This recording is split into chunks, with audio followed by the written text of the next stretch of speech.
In late 2018, the aviation world, usually a beacon of precision and safety, was shaken to its core. The first incident, Lion Air Flight 610, plunged into the Java Sea shortly after takeoff, claiming 189 lives. The world watched in horror, struggling to comprehend how a brand-new aircraft, a Boeing 737 MAX, could meet such a swift and tragic end. This was more than just an accident, it was a deeply unsettling mystery that cast a shadow over one of the most trusted names in aerospace. The immediate aftermath was defined by confusion and a desperate search for answers amidst the wreckage. October 29, 2018, began like any other day for the crew and passengers of Lion Air Flight 610. The flight, a domestic service from Jakarta to Pangkal Pinang, was aboard a relatively new Boeing 737 MAX 8. But moments after departure, something went catastrophically wrong. The aircraft began to experience erratic pitch movements, its nose repeatedly pushed down by an unseen force. Despite the pilot's desperate struggle to regain control, the plane's flight path spiraled into an irreversible dive, culminating in its impact with the sea. This initial tragedy sparked the first wave of questions about the 737 MAX design. Before the world could fully grasp the implications of the Lion Air disaster, history tragically repeated itself. Just 5 months later, on March 10, 2019, Ethiopian Airlines Flight 302, another Boeing 737 MAX 8, crashed 6 minutes after takeoff from Addis Ababa, Ethiopia. All 157 people on board perished. The similarities were chillingly precise, an almost identical flight profile, repeated nose-down commands, and a crew battling against an automated system. This second catastrophe shattered any lingering doubts that these were isolated incidents. It pointed towards a systemic flaw inherent in the aircraft itself, sending shockwaves across the global aviation industry. The morning of March 10, 2019, unfolded with a grim familiarity. Ethiopian Airlines Flight 302, bound for Nairobi, was carrying passengers from 35 different nations, including many humanitarian workers. Just like Lion Air, the aircraft struggled moments after leaving the runway. Witnesses reported seeing smoke and hearing unusual noises before the plane descended rapidly. The second crash, so soon after the first, triggered an immediate and widespread international response. Trust in Boeing, and in the regulatory bodies that certified its aircraft, began to erode rapidly. The pressure mounted for definitive answers and urgent action. Within days of the Ethiopian Airlines disaster, nations around the world began unilaterally grounding the Boeing 737 MAX fleet. China was the first major country to act, citing safety concerns. Others swiftly followed suit, including the European Union, Australia, India, and Canada. Initially, the United States Federal Aviation Administration, FAA, resisted, maintaining the aircraft was safe, but overwhelming international pressure and mounting evidence eventually forced their hand. On March 13, 2019, the FAA issued an emergency order, grounding all Boeing 737 MAX aircraft in U.S. airspace. It was an unprecedented move, signaling a crisis of profound proportions. The global grounding of an entire modern aircraft fleet sent shockwaves far beyond the aviation industry. Passengers worried, travel plans were disrupted, and the stock market reacted sharply. Boeing, a titan of American industry, found its reputation in tatters. The public demanded transparency, accountability, and most importantly, answers. How could such a new, advanced aircraft fail so spectacularly, not once, but twice? The questions lingered, fueling a widespread sense of unease. This was not merely about two unfortunate accidents, it was about the fundamental trust in air travel and the systems designed to keep us safe. To understand the context of the 737 MAX crisis, one must appreciate Boeing's storied history. Founded in 1916 by William Boeing, the company quickly became a pioneer in aerospace engineering, building everything from mail planes to iconic bombers like the B-17. For decades, Boeing was synonymous with American ingenuity, pushing the boundaries of flight and setting global standards for aviation safety. Their aircraft, from the legendary 747 Queen of the Skies to the ubiquitous 737, connected the world and shaped modern air travel. This legacy of excellence made the crisis all the more shocking and perplexing to observers worldwide. At the heart of Boeing's success lay the 737, an aircraft first introduced in 1967. Over its half-century lifespan, the 737 became the best-selling commercial airliner in history, earning the nickname the Workhorse of the Skies. Its reliability, versatility, and efficiency made it a favorite among airlines worldwide for short to medium-haul routes. The original design was robust, adaptable, and constantly refined through successive generations: the original, classic, next generation, NG, and finally, the MAX. The sheer ubiquity of the 737 meant that any issues with its latest iteration would have profound global ramifications for air travel.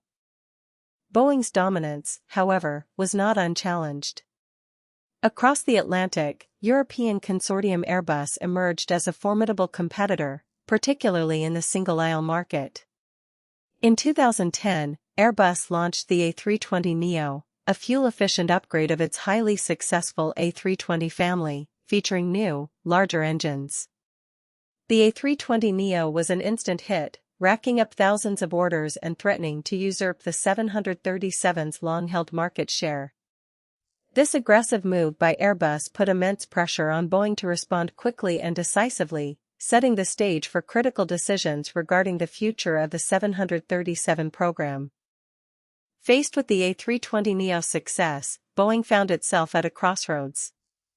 Should it develop an entirely new aircraft from scratch, a costly and time-consuming endeavor, or should it re-engine the existing 737 design? The latter option, while faster and cheaper, presented significant engineering challenges. Airlines wanted fuel efficiency now, and Boeing knew it couldn't afford to lose more market share. The decision ultimately favored speed to market over a ground-up redesign, a choice that would have unforeseen and tragic consequences for the 737 MAX. The competitive heat was intense, driving decisions that prioritized speed. Boeing's solution was the 737 MAX. To compete with the A320neo's efficiency, the MAX needed larger, more fuel-efficient engines, specifically the CFM International LEAP 1B. However, the 737's original low-slung design meant these larger engines couldn't simply be bolted onto the wings without hitting the ground. Engineers had to move them further forward and higher up on the wing, creating new aerodynamic characteristics. This seemingly minor change to accommodate the engines would necessitate a complex software solution, ultimately leading to the Maneuvering Characteristics Augmentation System, or MCAS. The physical constraints of the 737 airframe posed significant challenges for the new engines. Moving them forward altered the aircraft's center of gravity and its aerodynamic behavior, particularly at high angles of attack. The MAX had a tendency to pitch up more aggressively in certain flight regimes than previous 737 models. This was a critical issue, as uncontrolled pitch-up could lead to a stall, a dangerous condition where the wings lose lift. Boeing needed a way to counteract this new tendency without a major redesign, and the solution came in the form of software. This was the genesis of the system that would later be implicated in the crashes. A primary driver for re-engineering the 737, rather than designing a new plane, was maintaining commonality with previous 737 models. This was crucial for airlines because it meant pilots trained on older 737 NGs could transition to the MAX with minimal additional training, often just an iPad course, saving airlines millions in training costs. Boeing heavily marketed this advantage. However, introducing a new, powerful flight control system like MCAS, which fundamentally altered flight characteristics, while simultaneously minimizing pilot training, created a dangerous disconnect. The economic incentive clashed directly with safety implications, laying a critical foundation for future disaster. To manage the MAX's new aerodynamic characteristics and ensure it handled like previous 737 models, Boeing introduced the Maneuvering Characteristics Augmentation System, or MCAS. Its purpose was seemingly benign: to automatically push the aircraft's nose down if it detected a high angle of attack, preventing a stall. This was intended to make the MAX feel familiar to pilots, avoiding the need for extensive retraining. However, the system's design and implementation would prove catastrophically flawed, operating under conditions and with authority that pilots were largely unaware of, and with a reliance on a single, potentially faulty, sensor. Central to MCAS's operation was the angle of attack (AOA) sensor. Located on the fuselage, this small vane measures the angle between the wing and the oncoming air. If the AOA sensor detected an angle that suggested an impending stall, MCAS would activate, commanding the horizontal stabilizer to push the nose down. The 737 MAX was equipped with 2 AOA sensors, one on each side of the fuselage. Crucially, however, the MCAS system was designed to take input from only one of these sensors at a time, depending on which flight control computer was primary, without cross-referencing or verifying the data with the other. This design choice proved to be a fatal vulnerability. MCAS was designed to operate subtly, primarily during high AOA maneuvers at slow speeds and specific flap settings, conditions rarely encountered in normal commercial flight. Its intent was to mimic the pitch characteristics of the earlier 737NG, ensuring a consistent pilot experience despite the new engines. Boeing's engineers designed it as a background system, something pilots wouldn't actively interact with or even need to be fully aware of. This philosophy stemmed from the desire to avoid additional pilot training requirements, which would have undermined the aircraft's marketability and the promise of commonality. The fatal flaw in MCAS lay in its reliance on a single AOA sensor for its input. If this sensor malfunctioned and sent erroneous data, indicating an excessively high angle of attack when none existed, MCAS would repeatedly and aggressively command the aircraft's nose down. Worse, the system was designed to reset and re-engage after each pilot input, making it a relentless adversary. The absence of a cross-check with the second AOA sensor, or a warning to the pilots that the sensors disagreed, created a single point of failure that proved catastrophic. This overlooked design choice became a death sentence for hundreds. Shockingly, most 737 MAX pilots were largely unaware of MCAS's existence, let alone its capabilities. Boeing had deliberately omitted detailed information about the system from the pilot's operating manual, considering it a background function that didn't require explicit pilot intervention or training. This decision was driven by the desire to uphold the promise of commonality and minimize training costs. Consequently, when MCAS malfunctioned in flight, pilots were confronted with an aggressive, unexpected system behavior that they had not been trained to identify or counteract, turning them into unwitting participants in a struggle for survival against their own aircraft. The documentation provided to airlines and pilots for the 737 MAX was woefully inadequate regarding MCAS. Instead of comprehensive simulator training for this new flight control system, Boeing recommended a short iPad-based course that barely touched upon the MAX's unique characteristics. This minimized the perceived differences from the 737NG, allowing airlines to save on costly simulator time. The lack of detailed information meant pilots weren't equipped with the knowledge to recognize an MCAS runaway, nor were they practiced in the proper emergency procedures to counter its relentless nose-down commands. It was a critical failure in pilot preparedness. The Federal Aviation Administration, FAA, is responsible for certifying aircraft safety in the United States. Its rigorous process is meant to ensure that every new design meets the highest standards before taking to the skies. Historically, the FAA has been considered the gold standard for aviation safety worldwide. When Boeing launched the 737 MAX, the FAA was tasked with its certification. However, the process under which the MAX was approved would later come under intense scrutiny, with critics arguing that the FAA's oversight had become dangerously diluted, contributing directly to the tragic outcomes of the two crashes. A significant factor in the FAA's certification of the 737 MAX was its practice of delegation of authority.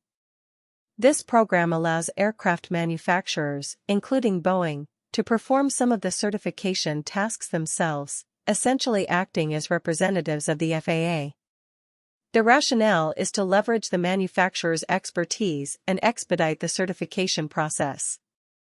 However, critics argue that this practice created a conflict of interest, where a company under intense pressure to compete and deliver an aircraft quickly was also responsible for ensuring its own safety. This blurred line between regulator and regulated became a central point of contention in the crash investigations. The imperative to bring the 737 MAX to market quickly to counter Airbus's A320neo loomed large over the certification process. Boeing exerted considerable internal pressure to classify MCAS as a minor change to the existing 737, rather than a significant new system. This classification reduced the level of scrutiny from the FAA and allowed for a faster certification timeline. Had MCAS been deemed a more substantial change, it would have required more extensive testing, documentation, and pilot training, potentially delaying the MAX entry into service. The race against Airbus inadvertently compromised the thoroughness of the safety review, a costly oversight. The context of the FAA's oversight also involved a shifting regulatory landscape. Over the years, budget cuts and a focus on efficiency had led to increased reliance on delegation. This wasn't unique to the 737 MAX, but the specifics of its certification highlighted the potential pitfalls. Some argue that the FAA, traditionally independent, had become too close to the industry it regulated, fostering an environment where critical scrutiny might be overlooked. This gradual erosion of strict, independent oversight created a breeding ground for systemic errors, making the FAA's role as guardian of public safety increasingly precarious. The certification of the 737 MAX progressed with remarkable speed. Announced in 2011, the aircraft completed its first flight in 2016 and received its FAA certification in March 2017, just 6 years after its launch. This rapid turnaround was hailed as a triumph of engineering and efficiency. However, in hindsight, this swift process would be heavily scrutinized. Investigations later revealed that key safety analyses of MCAS, including its reliance on a single AOA sensor and its potential for repeated activation, were either incomplete, downplayed, or approved with insufficient independent verification. The timeline became a testament to the pressures involved. Disturbingly, evidence later emerged of internal concerns and warnings about the 737 MAX program. Boeing employees and engineers had reportedly raised red flags regarding various aspects of the aircraft's design and the certification process, including the lack of pilot awareness about MCAS. However, these concerns were allegedly dismissed or went unaddressed, indicative of a corporate culture prioritizing schedule and cost over safety. These revelations painted a damning picture of a company aware of potential issues but failing to act decisively, allowing a known risk to persist, ultimately leading to tragic consequences for 2 flights and hundreds of lives. On October 29, 2018, Lion Air Flight 610, a Boeing 737 MAX 8, departed Jakarta for Pankil Pinang. From the outset, the flight was troubled. Just moments after takeoff, the aircraft began to experience an erratic pattern of automatic nose-down commands. The pilots, Captain Baby Sineja and First Officer Harvino, recognized issues with their airspeed and altitude readings, but the aircraft's control column repeatedly pushed forward, forcing the nose down. This was the first confrontation between human pilots and a software system that had become an unyielding adversary, operating outside the pilot's understanding and control, setting the stage for disaster.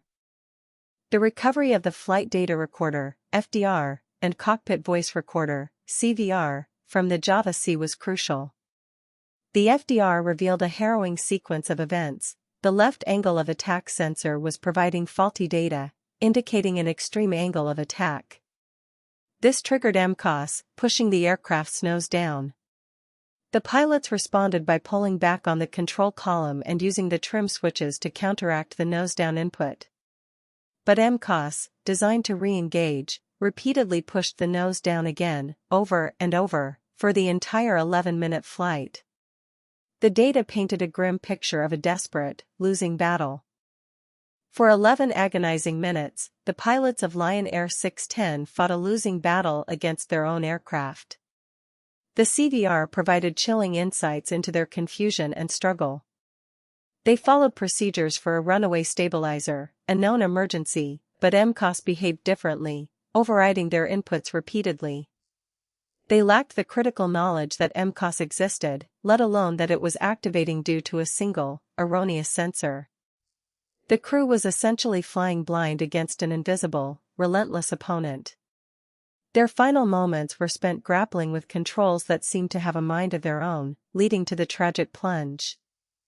The preliminary investigation into Lion Air 610 quickly identified the erroneous angle of attack sensor and the repeated MCAS activations as key factors.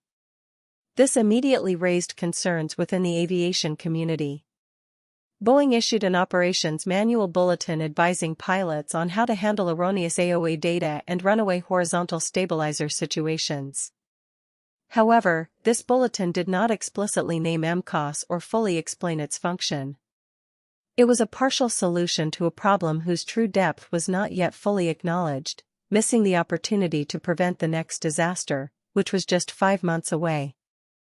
Following the Lion Air crash, Boeing's initial public statements emphasized its commitment to safety and collaboration with investigators. Internally, efforts focused on understanding the cause and preparing for a software update. However, there was no widespread public acknowledgement of a fundamental design flaw in MCAS or the 737 MAX. The company seemed to focus on reinforcing existing pilot procedures rather than addressing the systemic issue. This cautious approach, perhaps to protect its reputation and the MAX program, unfortunately contributed to a delay in fully confronting the crisis, and crucially, in preventing the second crash. In the immediate aftermath of the Lion Air crash, some initial reports and public discussions placed a degree of emphasis on the pilots' actions and their adherence to emergency procedures. While investigators always examine human factors, this focus inadvertently deflected attention from potential systemic design flaws. The suggestion that pilots should have been able to handle the situation, despite being largely unaware of MCAS, was deeply problematic. It underscored the dangerous gap between the aircraft's actual behavior and the knowledge and training provided to the flight crews. This initial narrative would eventually be overshadowed by the second crash. The Lion Air final report, released in October 2019, explicitly cited design flaws in the 737 MAX MCAS and inadequate training as contributing factors. However, the preliminary findings and the operational bulletin issued by Boeing after the first crash served as a critical, albeit incomplete, warning. If the full implications of MCAS's behavior had been recognized and addressed more aggressively and transparently, with comprehensive pilot alerts and mandatory simulator training, the Ethiopian Airlines tragedy could potentially have been averted. The warnings were there, but their full gravity was not understood or acted upon with sufficient urgency. Ethiopian Airlines Flight 302 was operating a brand-new Boeing 737 MAX 8, delivered to the airline just 4 months prior to the crash. This fact added another layer of tragedy and alarm to the incident. A state-of-the-art aircraft, fresh from the factory, was supposed to represent the pinnacle of modern aviation safety and efficiency. Instead, it became a symbol of catastrophic failure. The newness of the plane dispelled any notion that the Lion Air incident was due to maintenance issues or older equipment, pointing squarely to a flaw in the design and certification of the 737 MAX itself, intensifying global scrutiny. The flight profile of Ethiopian Airlines Flight 302 mirrored that of Lion Air 610 with terrifying precision. Moments after takeoff, the aircraft's airspeed and altitude readings became erratic. The flight data recorder again showed a faulty angle of attack sensor providing incorrect input to MCAS. This triggered the system to repeatedly command the nose down, despite the pilot's efforts to pull up. The pilots of ET-302, Captain Yared Getachew and First Officer Ahmed Nur Mohammed, were flying a similar desperate battle against a system they likely also did not fully understand. The chilling similarities cemented the belief in a systemic fault. Recordings from the Ethiopian Airlines flight revealed that the crew battled the aggressive nose-down commands for approximately 6 minutes. They attempted the procedures for a runaway stabilizer, but like the Lion Air crew, they were overwhelmed. MCAS repeatedly re-engaged, pushing the nose down and making recovery impossible. The aircraft's angle of attack significantly increased, its speed fluctuated wildly, and eventually, the plane entered an unrecoverable dive. The raw data told a story of increasing desperation, highlighting the overwhelming force of the automated system against the human pilots, who were effectively locked in a fatal struggle. The second crash within 5 months triggered a furious global outcry. Public trust in Boeing and the FAA plummeted. Families of the victims demanded immediate answers and accountability. The aviation community, previously unified in its support for Boeing, now voiced serious concerns. Media coverage intensified, drawing parallels between the two disasters and focusing on the common denominator, the Boeing 737 MAX. The pressure on regulatory bodies and the manufacturer became immense, forcing a reckoning that had been avoided after the first incident. The world wouldn't accept incremental changes, it demanded fundamental reform. Even before the FAA, many countries took decisive action. China, followed by Indonesia, Ethiopia, and then the entire European Union, grounded their respective 737 MAX fleets. This unprecedented global response highlighted the severity of the crisis and the diminishing confidence in the aircraft's safety. The sheer speed and breadth of these national groundings underscored a collective global recognition of the grave danger posed by the aircraft, and a growing skepticism regarding the initial explanations and reassurances from Boeing and, initially, the FAA. This international push isolated the FAA in its initial stance. The FAA's initial reluctance to ground the 737 MAX after the Ethiopian Airlines crash sparked widespread criticism. Despite overwhelming international action and mounting evidence of similarities between the two accidents, the U.S. regulator maintained its position that the aircraft was safe to fly. This delay, attributed to a thorough review process by the agency, was seen by many as a failure of leadership and a sign of being too closely tied to Boeing. The FAA's eventual grounding order, issued 3 days after the second crash, came only after immense political and public pressure, further eroding its credibility on the global stage. By March 13, 2019, virtually every aviation authority in the world had grounded the Boeing 737 MAX. This was an unprecedented event in modern aviation history, marking the first time an entire fleet of a newly developed, mass-produced aircraft was universally banned from operation. Hundreds of aircraft were parked, flights were cancelled, and airlines faced significant logistical and financial challenges. The global grounding was a stark testament to the severity of the crisis, a collective declaration by the world's regulators that the 737 MAX, as designed, was not safe to fly. It marked the start of a long, arduous journey for Boeing. With the global fleet grounded, the focus shifted entirely to the international investigations. Teams of experts from the US, Indonesia, Ethiopia, and other nations meticulously analyzed flight data, cockpit voice recordings, aircraft components, and design documents. The goal was to precisely identify the causal factors and contributing elements that led to these twin tragedies. The investigations were complex, involving multiple layers of technical, operational, and regulatory scrutiny. Every piece of evidence was critical in building a comprehensive picture of the failures that allowed a modern aircraft to become a deadly instrument. The investigations quickly converged on the Maneuvering Characteristics Augmentation System, MCAS, as the primary culprit. Analysis of both flight data recorders revealed that a faulty angle of attack (AOA) sensor on each aircraft had erroneously triggered MCAS, which then repeatedly commanded the horizontal stabilizer to push the nose down. This critical insight confirmed the terrifying similarities between the two crashes and exposed the fatal flaw in the system's design. The system, intended to enhance safety, was instead turning a minor sensor malfunction into an unrecoverable flight condition, overriding pilot control. The investigations detailed several critical software faults in MCAS. First, its reliance on a single AOA sensor without cross-referencing the other. Second, its ability to repeatedly activate after each pilot input, essentially overwhelming the crew. Third, the lack of an alert to pilots indicating a disagreement between the two AOA sensors, a feature that was available on previous 737s as an optional extra, but not standard on the MAX. These design choices, driven by cost and commonality, magnified a simple sensor failure into a catastrophic sequence, proving that the software was not merely a background system but a powerful, potentially deadly, flight control override. Under intense public and governmental pressure, Boeing eventually made significant admissions. Its CEO, Dennis Muilenburg, publicly apologized, acknowledging the company's mistakes and accepting responsibility for the deaths.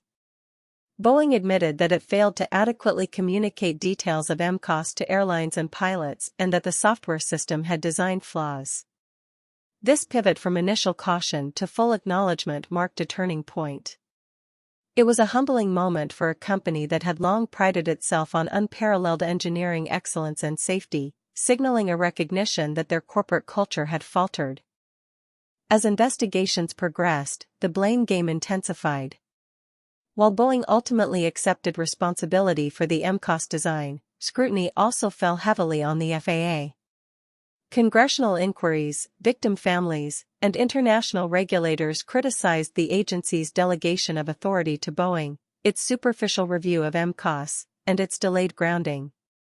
Boeing, in turn, highlighted its adherence to FAA-approved processes. This complex interplay of blame revealed deep systemic issues, where regulatory oversight, corporate pressure, and design decisions converged to create a catastrophic outcome. It wasn't a single point of failure but a chain of interconnected misjudgments. Multiple reports, including one by the U.S. House Transportation Committee, explicitly detailed the regulatory failures of the FAA. They found that the agency lacked the resources, technical expertise, and independence to adequately oversee Boeing's certification process. The delegation of authority had become excessive, with Boeing essentially certifying much of its own work, including critical aspects of MCAS. These failures undermined the very purpose of aviation regulation and highlighted the dangers of an overly close relationship between regulator and industry. Reforms became imperative to restore public trust. The Boeing 737 MAX crashes triggered extensive congressional hearings in the United States. Lawmakers grilled Boeing executives and FAA officials, demanding answers and accountability. Testimonies revealed alarming details about internal pressures at Boeing, the rushed certification process, and the FAA's insufficient oversight. These hearings served as a public forum for the raw emotion of victim families and the stark realities of corporate and regulatory failures. They underscored the legislative branch's role in holding powerful industries and government agencies to account, paving the way for legislative reforms aimed at preventing future tragedies. To address the MCAS design flaws, Boeing embarked on a comprehensive software overhaul. The updated MCAS now takes input from both angle of attack sensors, cross-referencing them. If the sensors disagree by a significant margin, MCAS is deactivated, and an AOA disagree alert is triggered in the cockpit, providing clear warnings to pilots. Furthermore, MCAS will only activate once per flight event and cannot repeatedly push the nose down. These changes significantly reduce the chances of erroneous activation and give pilots clearer information and ultimate authority over the aircraft's controls, correcting a critical design oversight. A critical part of the recertification process involved vastly improved pilot training. no longer would an iPad course suffice. Simulator training became mandatory for all 737 MAX pilots, explicitly covering MCAS operation, potential malfunctions, and the appropriate emergency procedures to counter them. This ensured that pilots would be thoroughly familiar with the system's behavior and equipped with the practical skills to handle any unexpected activations. This shift represented a major acknowledgement of the critical importance of human factors in aviation safety, moving beyond the flawed assumption that pilots could simply adapt to undisclosed systems. Beyond software updates and training, new safety protocols were implemented. These included making features like the angle of attack disagree alert and the AOA indicator standard on all 737 MAX aircraft, whereas they were previously optional. This ensures pilots always have access to critical information regarding sensor discrepancies. Furthermore, the overall safety analysis process for new and modified aircraft systems underwent significant revision within Boeing and the FAA, emphasizing greater independent oversight and more robust risk assessment. These changes aimed to rebuild a safety culture that had evidently been compromised. The journey to recertification for the 737 MAX was long and arduous, spanning over 20 months. It involved thousands of hours of flight testing, simulator evaluations, and exhaustive reviews by multiple international aviation authorities. The FAA was no longer the sole arbiter. Agencies like EASA, European Union Aviation Safety Agency, and Transport Canada conducted their own independent reviews. This rigorous, multinational scrutiny ensured that the MAX wouldn't fly again until its safety was unequivocally proven. The process was painstakingly slow but necessary to restore confidence in the aircraft and the integrity of aviation regulation. Despite the extensive fixes and recertification, regaining public trust has been a monumental challenge for Boeing. Many passengers remain wary of flying on the 737 MAX, leading some airlines to offer rebooking options for those uncomfortable. The name MAX itself became synonymous with tragedy for a time. Boeing has launched extensive campaigns to reassure the public and airlines of the aircraft's safety, emphasizing the rigorous testing and software updates. However, the psychological impact of two such high-profile crashes lingers, a stark reminder that trust, once broken, is incredibly difficult and slow to fully rebuild. The financial toll on Boeing was immense. The global grounding and subsequent delays in recertification cost the company tens of billions of dollars in lost orders, compensation to airlines, fines, and legal settlements. Production of the 737 MAX was halted for months, impacting its supply chain and global workforce. Boeing's market value plummeted, and its long-standing reputation as a financial powerhouse took a significant hit. The crisis served as a stark lesson in the economic consequences of prioritizing speed and cost over rigorous safety protocols, demonstrating that shortcuts ultimately lead to far greater financial penalties. The crisis also led to significant leadership changes at Boeing. CEO Dennis Muilenburg, who had initially championed the 737 MAX and overseen the company's response to the crashes, was eventually ousted in December 2019. His departure was a clear signal that the board recognized the need for new leadership to navigate the company through its darkest period and to restore confidence. Other high-ranking executives and board members also faced scrutiny and turnover. These leadership changes were an acknowledgement of accountability and an attempt to reset the company's direction and corporate culture.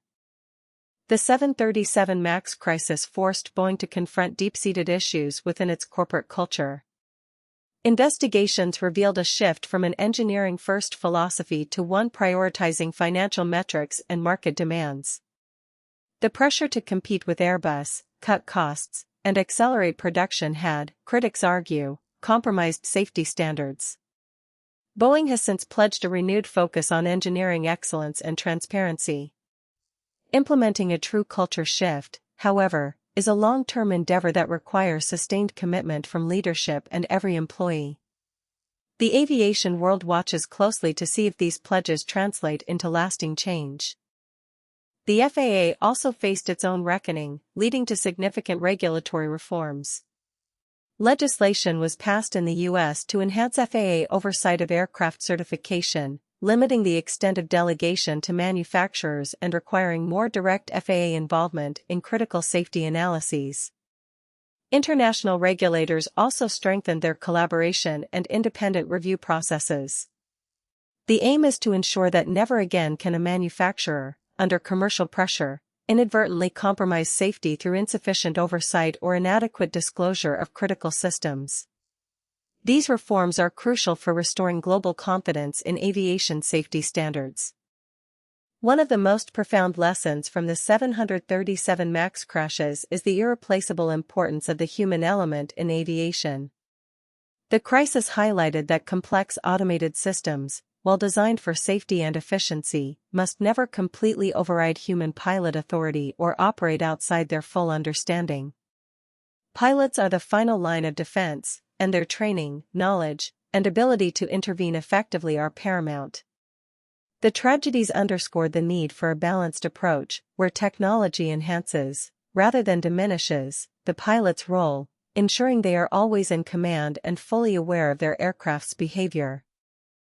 The real reason Boeing's new plane crashed twice ultimately boils down to the cost of compromise, a compromise between innovation and established safety protocols, between market demands and engineering integrity, and between speed to market and thorough, independent oversight.